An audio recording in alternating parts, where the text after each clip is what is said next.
여러분 혹시 느린 학습자랑 지적 장애 이 두 가지가 좀 헷갈리지 않으세요? 많은 분들이 그러시더라고요. 그래서 오늘은 이걸 아주 그냥 명쾌하게 기억에 쏙쏙 남는 비유로 정리해 드릴게요. 자, 솔직히 이 둘의 차이가 뭐냐고 물으면 딱 부러지게 설명하기가 쉽지 않죠?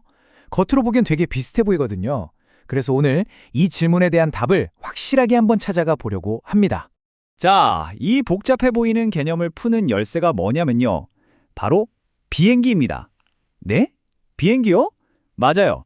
느린 학습자는 연착된 비행기, 그리고 지적 장애는 경로가 바뀐 비행기. 이렇게만 생각하시면 와, 정말 쉬워져요. 좋습니다. 그럼 먼저 연착된 비행기, 그러니까 느린 학습자 이야기부터 자세히 한번 들어가 볼까요? 느린 학습자, 말 그대로 배우는 속도가 조금 느린 분들을 말하는 건데요.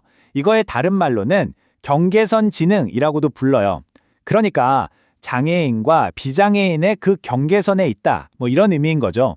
보통 의학적으로 이걸 구분할 때 기준이 되는 게 바로 지능지수, IQ인데요. 느린 학습자는 보통 IQ 71에서 84, 바로 이 범위에 해당됩니다. 아, 이 부분이 정말 중요해요. 연착된 비행기 한번 떠올려 보세요. 비행기 자체에, 그러니까 학습 능력 자체에 문제가 있는 게 아니에요.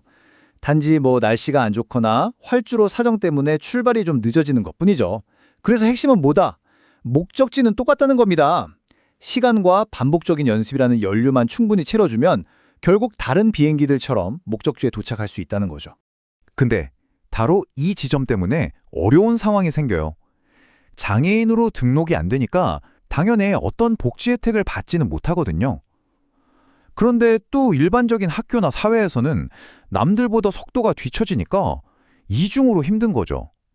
이걸 바로 복지 사각지대에 놓였다고 표현하는 겁니다. 자, 그럼 이번에는 우리 비유의 다른 한쪽으로 넘어가 볼까요? 바로 경로가 변경된 비행기, 즉 지적 장애에 대해서 알아보겠습니다.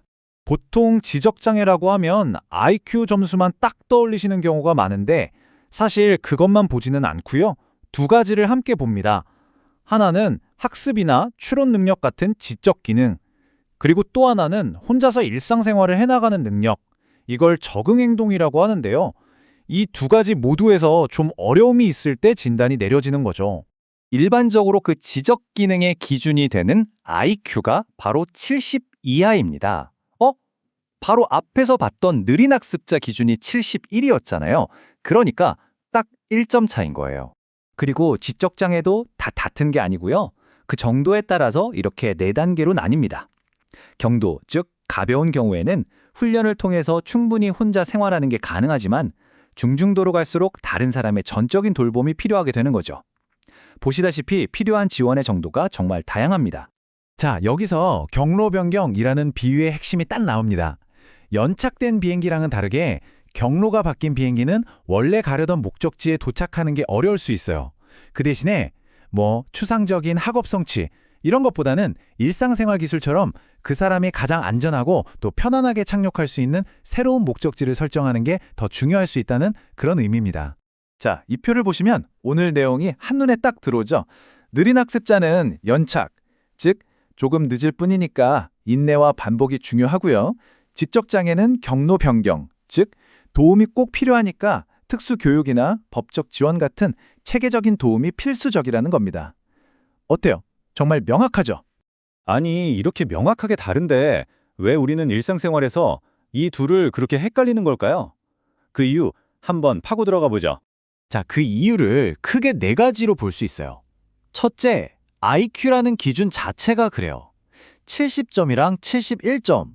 이 아슬아슬한 1점 차이로 이름이 확 갈리니까 헷갈릴 수밖에 없죠. 둘째, 이게 보이지 않는 특성이라는 점이에요. 겉으로 드러나는 신체적인 특징이 없으니까 우리가 알아채기가 어렵죠. 셋째, 사회적인 모습이 비슷해 보일 때가 많다는 거예요. 예를 들어 농담이나 어떤 분위기, 맥락 같은 걸 잘 파악하지 못하는 모습이 공통적으로 나타날 수 있거든요. 그리고 마지막 넷째, 이게 정말 중요한 포인트인데요. 느린 학습자는 어떤 특별한 지원 없이 일반 경쟁 사회에 그냥 던져지잖아요. 그러다 보니까 겪는 어려움의 정도가 마치 장애가 있는 것처럼 보일 수 있다는 거죠. 일종의 제도적 역설이라고 할 수 있겠습니다. 결국 겉으로 드러나는 모습, 그러니까 속도가 좀 느리고 복잡한 걸 힘들어 한다는 그 결과만 놓고 보면 비슷하니까 멀리서 보면 두 비행기가 그냥 똑같이 활주로에 서 있는 것처럼 보일 수밖에 없는 거예요. 좋습니다. 그럼 이제 이 둘을 그냥 구분하는 걸 넘어서서 우리가 가져야 할 가장 중요한 관점은 대체 뭘까요? 바로 이거예요.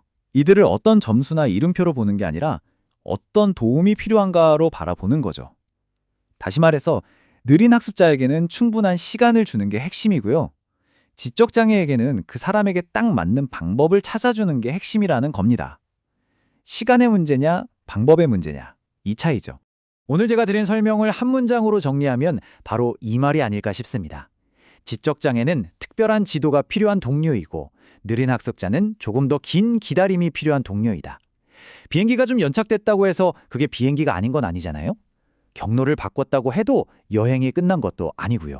결국 가장 중요한 건 각자의 속도와 경로를 존중해 주는 게 아닐까요? 우리 사회가 너무나 쉽게 들이대는 그 평균이라는 잣대 있잖아요. 그걸 잠시만 내려놓고 그 사람 자체를 보려는 노력이 필요한 게 아닌가 하는 생각을 해봅니다. 오늘 이야기는 여기까지입니다.